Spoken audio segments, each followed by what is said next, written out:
America is at a breaking point. People marching in the streets, fires, riots, mild larceny, and general tomfoolery have paralyzed the country. Brother against brother, father against son, a brutal reality about the most vital institution that maintains the cultural cohesion of our great nation has burst to the forefront of American consciousness. Sports are goy slop.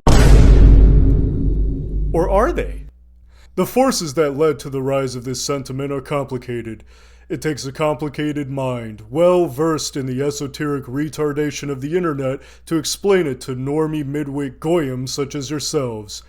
Luckily, I am such an esoteric retard, so in honor of the Super Bowl tomorrow, I'm gonna break it down for you all and give you the truth. So hold my hand or penis tight because it's about to get sticky.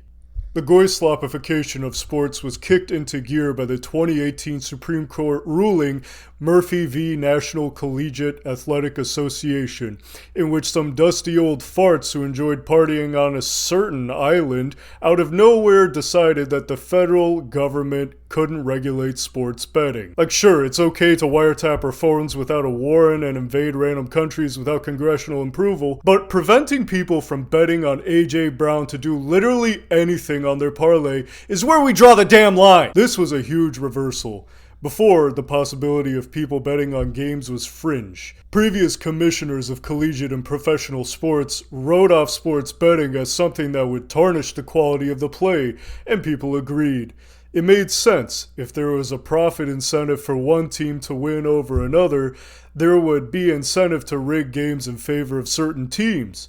And there's no way such an incentive could exist without sports betting, right? The Supreme Court's ruling was an absolute disaster. People started noticing certain trends, and the noticing became too much to ignore. This great noticing was pivotal in public opinions about certain groups.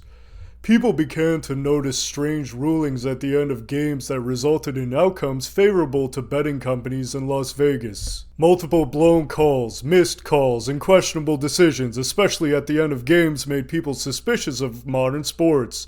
Hell, the Chiefs made it to the Super Bowl last year off of a whole season of fake calls. And now that they're not in the Super Bowl for the first time in years, guess who's back to take their place?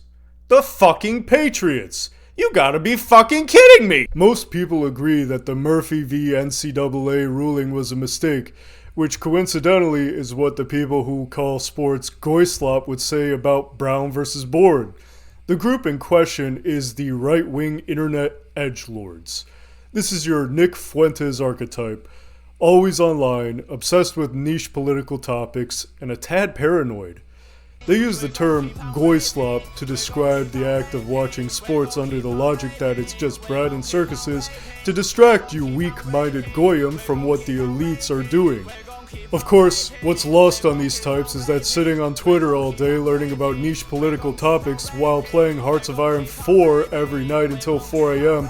is not better or more respectable in any way. To paraphrase Qui-Gon Jinn, quote, "There's always a bigger goy." You think that after this takedown, I don't like the right.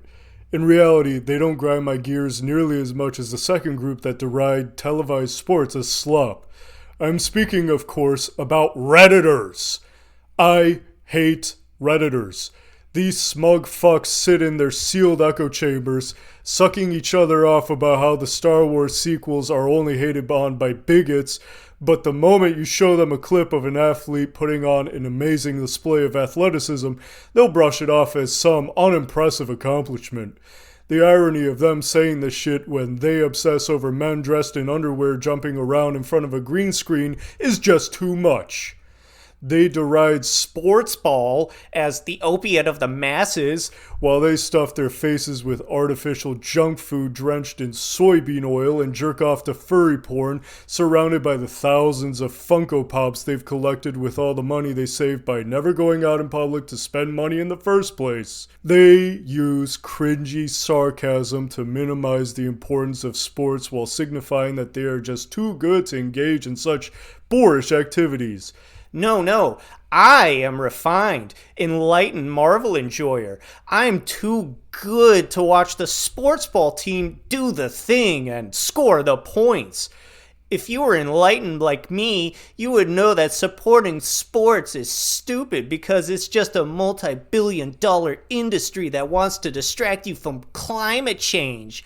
Marvel and Funko Pops are different though. They provide entertainment in a different way. Totally different. Sure, I'm going to take cues about what is a good use of my time from a fat retard who grew up in an upper middle class neighborhood and became a Marxist because he felt guilty about it. Some fat, effeminate slob who struggles to breathe with all the chins weighing down his neck wants to tell me that I'm somehow a loser because I occasionally decompress by watching my GOAT, Cade Cunningham, drop a triple-double on your favorite team. At least with the right-wingers, there's some redeeming qualities. They don't tone police you, some of them are actually in shape, stuff like that. But Redditors are actual subhumans.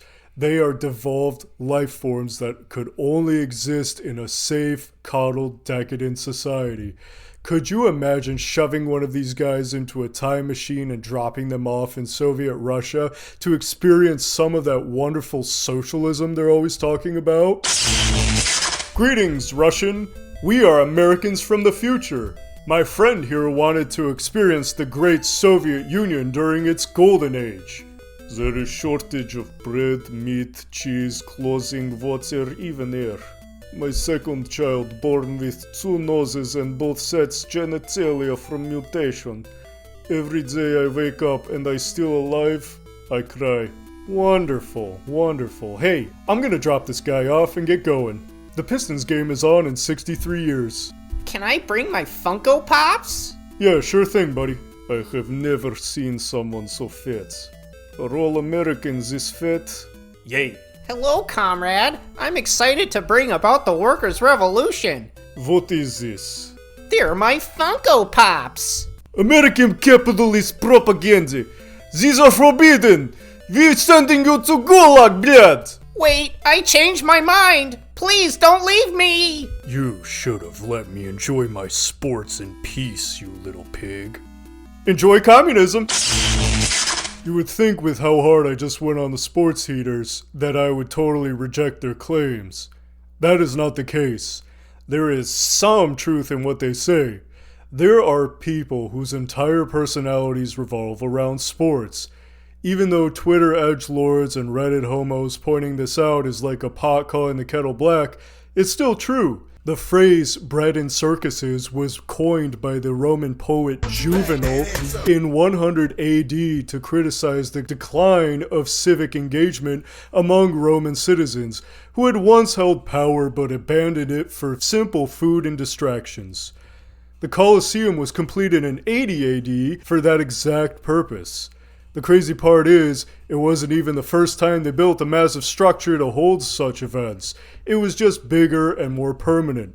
This is a practice that goes back thousands of years before even the Romans. Pharaohs of Egypt would hold festivals to honor gods like Osiris, Set, and Amun-Ra that lasted days and even weeks as a way of throwing their worthless subjects a bone to distract them from their miserable, shitty, non-air-conditioned lives. Fast forward to today, and there are actual people who will drive from hundreds of miles away to shovel snow in a stadium owned by a billionaire before a game because that rich jerk-off refuses to just pay people a small fraction of his wealth to clean up the stadium that he built using taxpayer money, and even still managed to be cheap while spending other people's money because he didn't want to put a roof on it, even though the city is known for receiving huge amounts of snowfall every year. At that point, can you even blame the rich guy for not building a dome over his stadium if he knows that some broke morons wearing Josh Allen jerseys are going to bring their sons from hundreds of miles away to do it for free? It's okay to like sports so long as you don't make it your entire personality. Wearing a jersey in general is a little cringe in my opinion, but wearing one in any context that isn't sports related is just sad. But most people aren't doing that because they're not gay retards, so writing them off as good little goys is just cringe. Can a brother hate watch the Patriots get a Mickey Mouse run to the Super Bowl in peace? Damn, man! Anyways, here are my Super Bowl predictions. Seahawks up 24-21 with the ball and 2 minutes left in the game. Sam Darnold throws a perfect pass to Mayan Jigba to seal the game, but that Njigba gets end-tackled before he can catch it, and it turns into a pick six on an uncalled pass interference. Patriots go on to win the game, and Robert Kraft invites Benjamin Netanyahu to celebrate on stage with him, while Jeffrey Epstein and Donald Trump look on from the booth. Then we invade Iran and start World War III to bring about the nuclear apocalypse, and everyone lives happily ever after. But that's just my opinion. Let me know what you think in the comments down below. And remember, Redditors are fucking gay, and their opinions count for literally nothing.